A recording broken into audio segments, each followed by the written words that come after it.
За нэгдүгээрт бүлэг гэдэг институт маань өөрөө парламентын засаглал байгаа л болвол улс төрийн намууд сонгуульд оролцоод судал аваад бүлэг байгуулах хэмжээндээ одоо бүлэгтэй л болвол бүлгийн үйл ажиллагаа бүлэг гэдэг маань өөрөө нэг институт байгаа. Улсын их хурлын тухай хууль болоод улсын их хурлын дэгийн тухай хуулийн дээр бүлгийн байр суурийг илэрхийлж, дэмжсэн дэмжээгүй байр суурийг илэрхийлж, одоо чуулган дээр ч гэсэн тодорхой асуудлууд дээр нэрс авч юу гэдэг асуулт асуух гэдэг юм уу, эсвэл одоо үг хэлэх ийм одоо зүйл залтууд байгаад байна. Бүлэг байр сууриа илэрхийлэх энэ цагууд байгаад байна.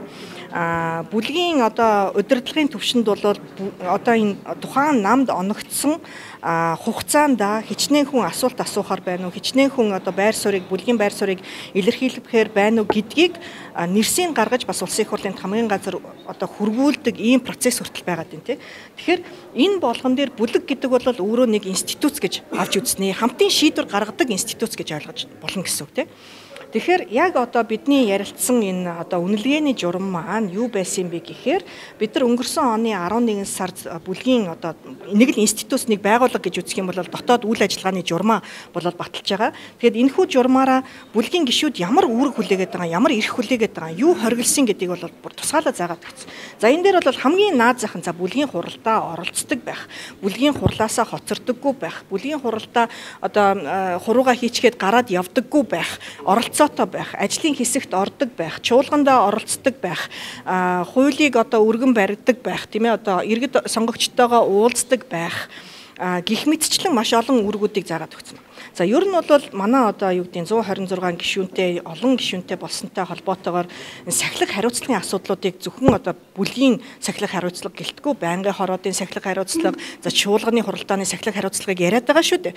Тэгэхээр бүлэгч гэсэн өөрийнхөө дотоод зохион байгуулалттай бүлгийн гишүүдийн сахилах хариуцлагыг дээшлүүлэхэд нэгдүгээрт одоо үүргээ сайн хэрэгжүүлж байгаа, хуралдаа оролцож байгаа, саналуудаа хэлж байгаа, ажлын хэсэгт орж байгаа, хууль өргөн санаач одоо хууль санаачилж байгаа гэх мэтчлэн одоо энэ ажлуудаа оролцоод явахын хөшүүрэг нэг талдаа оноо өгч байна.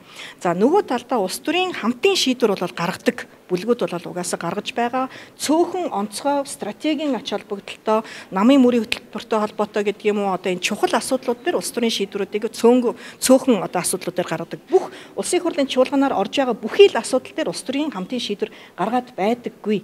Тэгэхээр яг энэ асуудал дээр хамтын шийдвэр гаргасан болвол засгийн газрын гишүүд яг адилхан энэ хамтын шийдвэрийг одоо хуульчилсан байгаа шүү дээ. Засгийн газрын тухай хуулиараа тийм үү та бүхэн мэдж байгаа бах. Засгийн газрын гишүүн засгийн газраас өргөн барьж байгаа хууль тогтоомж дээр чуулган болон байнгын хороон дээр нэгдсэн байр суурьнаас одоо асуудлыг хамгаална гэсэн хуультай байгаа. Тэгэхээр яг энэ бүлэг дээр ч гэсэн мөн адил хамтын шийдвэр гаргасан бол үүнийгээ одоо бас хамтдаа одоо дэмжиж явах нь бол өөрөө улс төрийн том соёл. Энэ шийдвэрийг гаргахаас өмнө харин процесс ямар байх вэ гэдг нь бол өөрөө тусдаа асуудал буюу бүлгийн гишүүд хуралдаа оролцоод мэтгэлцээний зарчим дээрээ суурлаад давуу тал, сул тал, миний байр суурь, чиний байр суурь, мэрэгжлийн хүмүүсийн байр суурь юу байгаа юм бэ гэдэг дээрээ үндэслэж мэтгэлцээнээ явуулсны үндсэн дээр хамтын шийдвэр гаргадаг. Энэ хамтын шийдвэр гаргасан болвол үүнийгээ одоо хамтдаа хамгаалах нь бол зүгээр одоо улс төрийн соёлоос гадна ерөн зүгээр одоо байгууллагын дотоод одоо журмал гэсэн үг. Тэрнээс биш одоо хин нэг намын хайрцагт хайрцаглаад гишүүнийх нь хувьд эрх мэдлийг хасах гэдэг юм огтос биш. Чуулган дээр гараад ч гэсэн өөрөө тухайн одоо саналаа илэрхийлэх бүрэн эрх нь бол байгаа. Энийг тас хоригдсан юм бол байхгүй. Зүгээр ер нь улс төрийн соёл биш юм шүү. Ямар ч байсан танд одоо ийм үүргүүдээ хэрэгжүүлж яхад ийм оноо нэмэгдэж байгаа бол ийм асуудал дээр одоо ёс зүйн зөрчил гаргасан гэдэг тогтоогдсон ч юм уу одоо энэ хамтын шийдвэр гаргахад оролцоогүй мөртлөөс эргээд хамтын шийдвэрээ одоо үүсгэж байгаа бол бас оноо хасан шүү гэдэг л ийм одоо дотоод үнэлгээ гэсэн үг. Ер нь бол яг энэ журамтай холбоотой гэдэг юм уу үл ойлголцол нь өөрөө юун дээр байгаад байна вэ гэхээр яг би хувь хүнийхээ хувьд ямар эрхтэй за байгууллага институцийн хувьд улс төрийн намын хувьд мөрийн хөтөлбөр дэвшүүлээл одоо нэг бодлого гаргасан л бол түүнийхээ төлөө хамтын одоо энэ шийдвэрээ одоо хамтдаа гаргаж байх нь чухлаа гэдэг л энэ асуудал. Тэрнээс бие дааж гарч байгаа хүмүүс. Улс төрийн дэмжлэг гэхээр одоо ер нь ямар дэмжлэг үзүүлэх вэ? Байнгын орооны дараа болох уу? Эсвэл одоо үгийн дэд дараа. Яг байна. Тийм. Энэ улс төрийн хариуцлага ямар улс төрийн хариуцлага байх гэдэг нь ер нь нэмэх оноо, хасах оноо гэдгээрээ яг юу бий болох гэдэг юм бэ гэж асууж шүү дээ. Тэгэхээр энэ бол яг бүлгийн удирдлагад өгсөн байгаа тухайн одоо хуулийнхаа дагуу бүлгийн удирдлага ямар одоо шийдвэрүүдийг гаргах боломжтой байгаад байна. За жишээлбэл 126 гишүүнтэй болсноороо өмнөх 76 гишүүнээс нэг ялгаатай байдал нь юу юм бэ гэхээр орж ирж байгаа бүхий л асуудлууд дээр өмнөх 76 гишүүн дураараа хэн хүснэ нь асуулт асууж үг хэлдэг байсан болвол одоо хугацаагаар хязгаарлагдсан буюу хэрэгцээ төсөв биш, хөгжлийн бодлого биш. За соёрхон батлах асуудлуудын томоохон төслүүд биш л болвол бусад асуудлууд дээр тухайн бүлгийн одоо тоо хэмжээгээр нь гишүүдээс нь хамаарч тухайн бүлэгт оногдох цагийг улсын их хурлын даргын дэрэгдэх зөвлөлөөр тухайн асуудал бүр дээр баталж цагийг тогтоож байгаа тийм үү. Тэгэхээр за жишээлбэл манай одоо өнөөдрийн асуудал дээр амтны тухай хуулийн дээр жишээлбэл манай бүлэгт 11 хүн асуулт асуух цаг оногдсон байна тийм үү. Тэгэхээр энэ 11 хүн дээр 65 гишүүнээс хэн нь асуулт асуух вэ? Магадгүй 60-уулаа одоо асуулт асуухаар нэрээ өгсөн байгаа бол тэр дотор нь хэнд нь цагийг өгөх вэ гэж дэнслэх тэр одоо боломж нь буюу одоо энэ улс төрийн дэмжлэг гэж ойлгож болно тийм ээ. Энэн дээр бол тухайн мэрэгжлийн хүн байна уу? Одоо өөрөө идэвхтэй гишүү юм уу, асуудлаа мэдж байгаа мó үгүй мүү гэдгийг үнэлэх энэ одоо боломж одоо тэр хэмжүүрийг бүлгийн удирдлагт өгч гинэ л гэж ойлгох хэрэгтэй. А бүлгийн дотоод одоо бас юу гэдэг бүлгийн дарга, бүлгийн дэд дарга дэвших гэдэг юм уу, бүлгийн дотоод одоо энэ улс төрийн албан тушаалууд байна шүү дээ. Тэгэхээр энэн дээр ч гэсэн нэр дэвшлээ гэхэд жишээлбэл бүлгийн дэд даргыг 1 жилээр сонгож байгаа. Нэг удаа одоо сунгаж болно. Тэгэхээр бүлгийн дэд даргад одоо хүн болгон нэрээ дэвшүүллээ гэхэд тэрэн дээр нь ч гэсэн одоо үндслээ дэнслэх энэ боломжийн хөшүүргийг л өгч байгаа. Нэг ёсондоо амын хаахаасаа илүүтэй идэвхтэй гишүүн байгаасаа, мэтгэлцээнтэй оролцдог байгаасаа, мэдээлэлтэй байгаасаа, хамтын шийдвэрээр одоо гаргадаг байгаасаа гэдэг энэ одоо хариуцлагын нэг арга хэмжээ юм уу гэж. Бүлгийн шийдвэрийг хамтдаа гаргадаг, энийг одоо бүлгийн шийдвэрийг хамтдаа дагдаг юм шүү гэдгийг Монгол Ардын нам одоо гинт зохиогоол гинт гаргаад байгаа асуудал огтос биш. Энэ бол парламентын засаглал хөгжсөн, улс төрийн намууд нь хөгжсөн, бүлгүүд одоо хамтын шийдвэр гаргадаг бүхий л одоо энэ улс орнуудад байдаг асуудал. Тэгэхээр диктаторд одоо зарчмын зөрүүтэй санал хийж байгаа гишүүндээ хариуцлага тооцох гэдэг юм уу? Хасах 2 оноор ч гэдэг юм уу? Ийм байдлаар нь үгүй явах уу? Харин диктатор гэдэг чинь өөрөө юу юм бэ гэхэлээ зүгээр сахилга хариуцлагын асуудал байгаад байгаа байхгүй. Үг хэлэх хэрэгчлөө нь байна. Тухайн бүлэг дээрээ бүлгийн хамтын шийдвэр гарч байгаа асуудал дээр орж ирээд мэтгэлц. Өөрийнхөө байр суурийг илэрхийл. Өөрийн чинь байгаа мэдээлэл нь дутуу байгаа бол салбарын мэрэгжлийн хүмүүсээс нь мэдээлэл аваад хамтын шийдвэр гаргаж байгаа байхгүй. Тэгэхээр яг энэ процесст огт оролцоогүй байж тусдаа бие даагч шиг тусдаа яваад байх нь өөрөө буруу юм аа.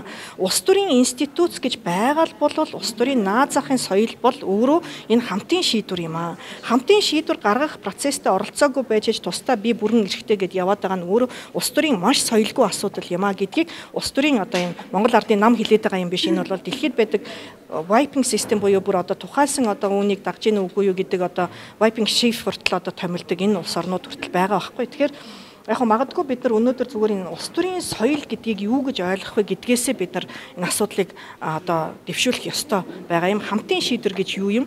Тэрнээс ч одоо юу гэдэг нь улс төрийн намын эсвэл одоо хин нэг нь одоо даргын захиалгаар чи энэ асуудлыг ингэж шийднэ гэж тулхан шаардсан асуудал огтос байхгүй. Одоо олон урлагчдууд одоо арчлалын зарчим шүү дээ. Яг үнэ. Олон парламентууд дээр ч гэсэн бүлгийн шийдвэрээ эсэргүүцээд өөр асуудлууд дээр одоо ард түмнийхээ эрх ашигыг хангаад явж тохиолдол маш олон байдаг шүү дээ. Тэгэхээр яг энэ дээр одоо нэг багцлах ч гэдэг юм уу те. Эсвэл зүгээр бүлгийн шийдвэр бол ийм гэж ярих юм бол ер нь хувь гишүүн улсын хурал дээр санал өгөх шаардлага юу байгаа юм бэ? Бүлгийнхаас шууд саналаар явчихсан юм шүү. Ирэхгүй болж байгаа юм. Тэгээ бүх асуудал дээр нэгдүгээр улс төрийн хамтын шийдвэр гардаггүй. Нэгдүгээр, хоёрдугаарт болохоор тулгын шаардлага гэхээсээ илүүтэй олон ургалч үзэл байгаа юм бол олон ургалч үзлээ хамтын шийдвэр гаргахаас өмнө маш сайн мэтгэлцэж маш сайн одоо оролцоотой байх хэрэгтэй. Бид нар одоо засгийн газар дээр ч гэсэн яг энэ асуудлыг ярьсан шүү дээ. Тухайн үед одоо засгийн газрын гишүүд жишээлбэл одоо хамтын шийдвэрээ эргэж гарчхаадгүй би одоо сайдын хувьд бол ийм бодолтой байсан юм а гэтэл одоо засгийн газар ийм шийдвэр гаргачлаа гэд байнгын хорон дээр ярьдаггүй үстэй. Хамтын шийдвэр гаргасан бол гаргахаас өмнө харин тал бүрийн мэтгэлцээн дээр суйрлаад энэ хамтын шийдвэрийг гаргадаг тийм. Тэгэхээр яг энэнтэй нэгэн адил улс төрийн нам гэж байгаа юм бол парламентын засаглал гэж байгаа юм бол улс төрийн одоо бүлэг гэж институцчлагдсан үндсэн хуулийн дээр улсын их хурлын тухай хуулийн дээр байгаа юм бол хамтын шийдвэрүүдийг гаргаж ил байгаа. Тэгэхээр энэ хамтын шийдвэр гаргаж байгаа процесс нь өөрөө юу байх юм, ямар асуудал дээр хамтын шийдвэр гаргаж байгаа юм бэ гэдгээс хамаарат энэ одоо яг хамтын шийдвэрийг одоо дагсан байна уу үгүй байна уу гэдэг асуудлыг бид нэг яриад байна шүү дээ. Нөгөө талдаа бол Сая юу гэлээ? Хариуцлагын тогтолцоон дээр юу байх юм бэ гэхээр огт одоо гинт намаас хөөгөл ч юм уу эсвэл одоо ингээл үг хэлэх эрх чөлөөг нь хааж байгаа асуудал огтос байхгүй.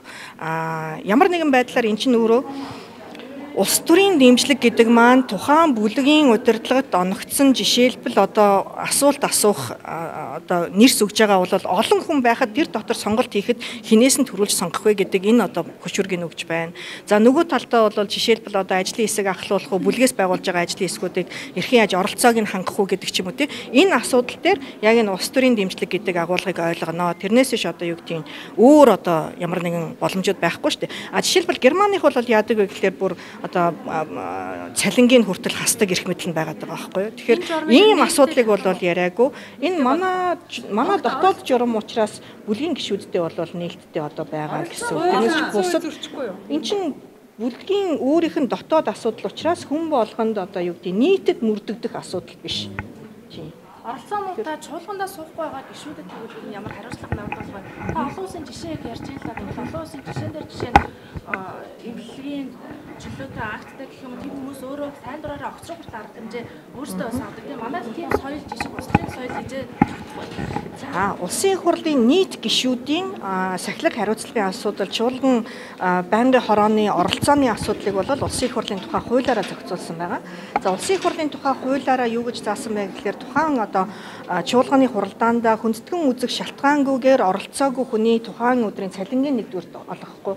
Хоёрдугаарт чуулганы үйл ажиллагаанда нэг жилээр нь авч үздэг. Нэг жилийн чуулганы үйл ажиллагаанда 5 өдрөөс дээш цаг тасалсан болол буюу хүндэтгэн үзэх шалтгаангүйгээр оролцоогүй ямар нэгэн лавлгаа мэдээлэл өгөөгүй тайлбаргүй байгаа үнэхээр яг тасалсан буюу 5 өдөр гэдэг чинь 40 цаг тийм 40 цаг тухайн жилдээ тасалсан хүмүүст ёс зүй дэгийн байнгын хороогоор асуудлыг оруулад 3 хувилбараар одоо хариуцлага тооцох боломжтой. Нэг нь болохоор 6 хүртэл сарын цалингийн 20%-аар хасах, хоёр дахь нь ард иргэдээс одоо уучлалт гуйлгах. За гурав дахь нь болохоор сануулгах арга хэмжээ шиг санаж байна. Би яг одоо нөгөө юугаар сайн цэжэр мэдэхгүй байгаа. Ямар ч гэсэн ийм 3 хувилбарт бол байгаа. Эгүүлэн татах гэдэг маань өөрөө эргээд нөгөө яг хуулиар бол заасан асуудал бол тогтос байхгүй. Одоогоор Баттулга хөндөг гишүүдэд одоо ямар арга хэмжээ яригдж байгаа вэ? Та шуулгыг хэлэхэд бас мэдчихсэн.